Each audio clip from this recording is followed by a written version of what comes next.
few about a minute left, but I was wondering if you could comment on the parallels between this expansion of NATO further and further east in Europe.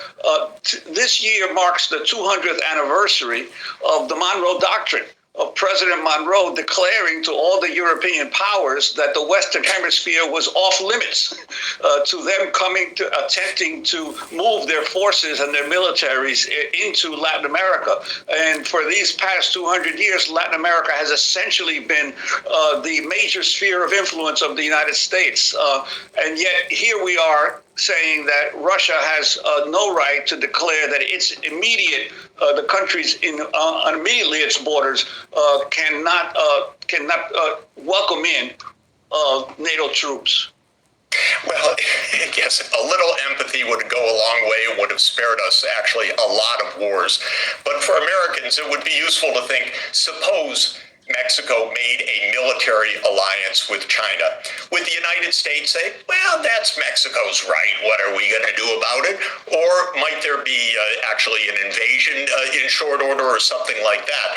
I would strongly advise to China and Mexico, don't try it at home. Don't experiment with this. But the United States government refuses that empathy because, in other words, refuses to put itself in the position of the other side.